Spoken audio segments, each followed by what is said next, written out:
Thank you. As a famous person once said, this is like deja vu all over again. We were all here last year for the same cause, and I was out here speaking at that time. As many of you know, I recognize some faces from last year. This is a subject that has been near and dear to my heart because of personal experience.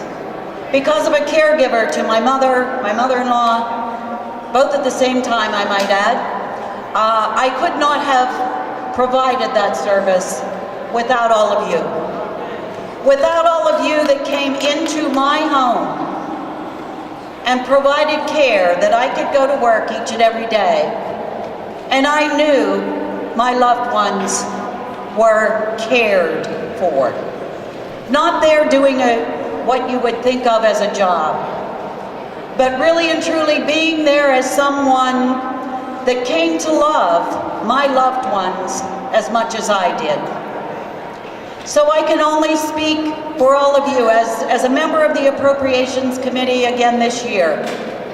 I guarantee you I will be there for your voice to say how important home care is to all of us. As you can see, I may be facing that position before too much longer. And hopefully I will be able to remain in my home and have some of you there to care for me. I've watched home care workers do things that I can tell you as a daughter and a daughter-in-law sometimes were difficult for me to do. But you were there to do those willingly and lovingly. The money that, as Representative Gergley indicated, the money that you save the Commonwealth and the taxpayers cannot be measured. It just cannot be.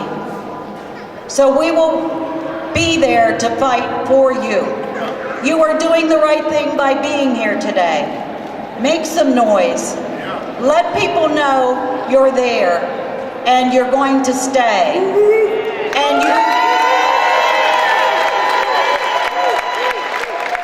only asking for the respect, the health care, and the wages that you deserve.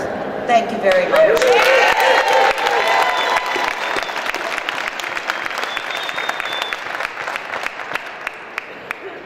Thank you, Representative Kula, very much for that. Now we would like to have some words from Representative Vereb.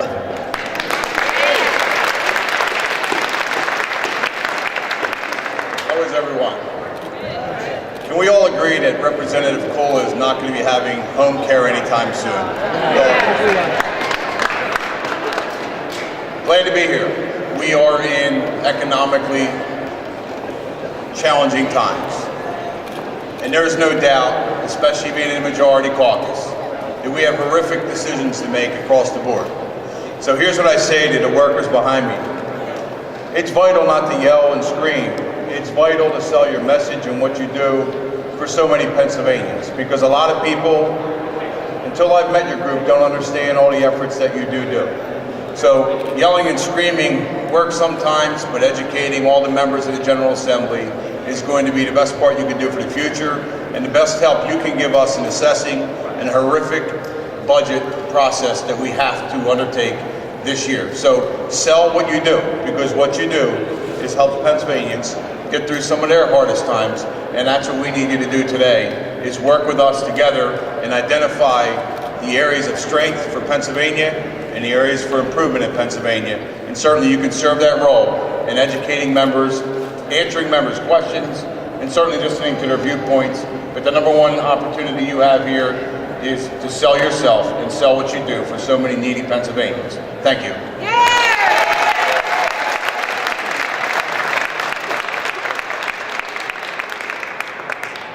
I'd like to thank all of our representatives for their wise words of wisdom.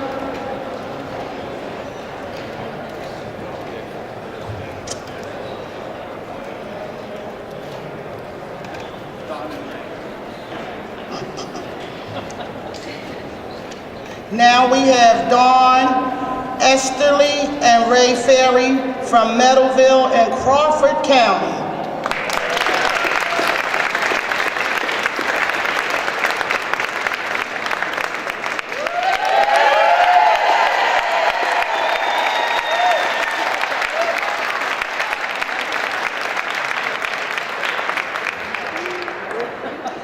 Hi, everybody. My name is Dawn Esterly, and I'm from Meadville. For the past 14 years, I've been a home care attendant. For the past 4 years, I've worked for Ray Ferry, who is here with us today. Before that, I worked with seniors, and the common thread with all of my consumers has been their desire to receive their care in their homes. Ray has been fighting for the rights of his attendants and fellow consumers since 1978, when he was struck by lightning. He's legally blind, wheelchair-bound, and unable to verbally communicate. Ray is nursing home eligible, but it is his choice to live within the community where he gives back something every day by being an independent consumer advocate and speaking for those who don't know how to or can't speak for themselves. Not only is home care cheaper than institutional living, but it allows people to live better quality lives. If the home care program would be cut tomorrow, I don't know what would happen to Ray or me. We live and believe in the choice of home care, and that's why I am here today with my one voice, Ray's one voice, and the voice of thousands of other home care attendants across the state to say to Governor Corbett and all legislators, don't cut community-oriented living options.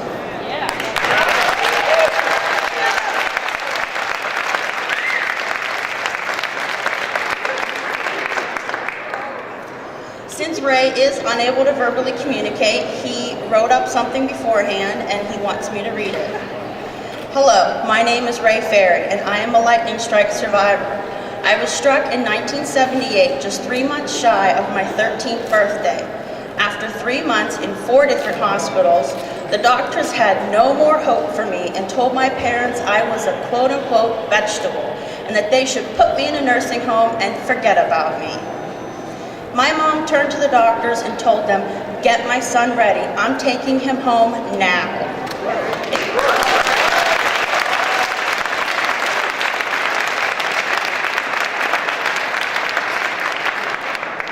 It has been a wild experience that we still take day by day. I can't say thank you enough to my mom for going against medical advice and giving me in-home care for 30 years as my primary caregiver. I have had hundreds of secondary attendants over the years that ranged from excellent to horrible. In recent years, my primary care has been administered by Dawn. She, like my mom, is always going to be there. The state pays for my care whether I'm at home or in a long-term institutional setting. I have an uncooperative body, but a very active mind.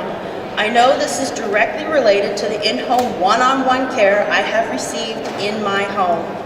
In-home care is by far cheaper and in my experience is better. When making the state budget, legislators and Governor Corbett need to put themselves in consumer shoes and do the right thing by not cutting in-home care.